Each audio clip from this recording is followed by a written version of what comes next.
मेरे मामा जी की लड़की की शादी थी। शादी गांव में थी। एक दिन पहले गाने बजाने का माहौल चल रहा था। मेरे भाई के कुछ दोस्त भी आ रखे थे। उनकी पड़ोस के घर की छत पर पीने पिलाने की दावत चल रही थी। भाई ने मुझे पैसे दिए और अपने एक दोस्त के साथ मीट लेने भेज दिया। मामा के घर पर मांसाहारी खाने की मनाही है, इसलिए हमें एक काम चुपके से करना था। हम दोनों बाइक पर सवार होकर निकल पड़े।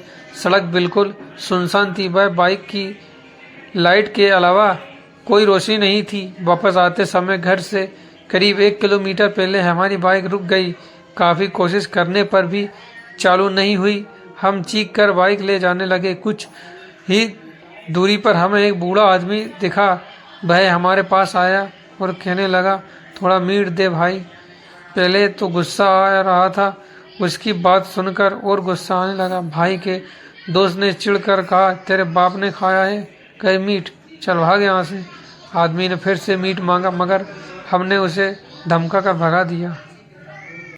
घर पहुंचकर मैंने भाई को मीट पकड़ा दिया और नाच गाने वाले कमरे में चला गया। वहां जाकर देखा तो नाच गाना बंद हो गया था। सब लोग दुल्हन को घेर कर खड़े थे। दीदी अजीब सी हरकतें कर रही थी और कह रही थी कि मीट खाना है। दीदी ने जिंदगी में कभी भी मीट नहीं खाया था। सबको समझ में आ रहा था कि यह भूत प्रेत का चक्कर है। मामा ने दीदी को जोर से थप्पड़ मारे।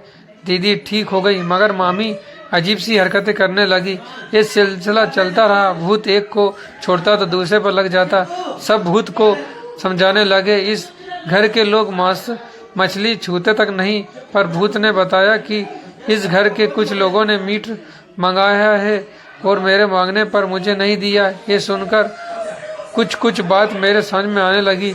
मैं भागकर भाई के पास गया और घर के रास्ते पर हुई घटना के बारे में बताया। भाई ने वहां से मीट का एक टुकड़ा उठाया और चल दिया। उस समय भूत दीदी पर लगा हुआ था। भाई ने मीट का टुकड़ा दीदी के मुंह में डाल दिया। तब जाकर दीदी शांत हुई।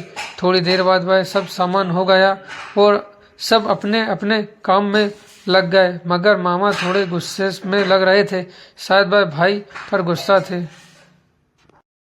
अगर कहानी अच्छी लगी हो तो लाइक्स शेयर कमेंट्स करना ना भूलिएगा और चैनल को सब्सक्राइब जरूर कीजिएगा।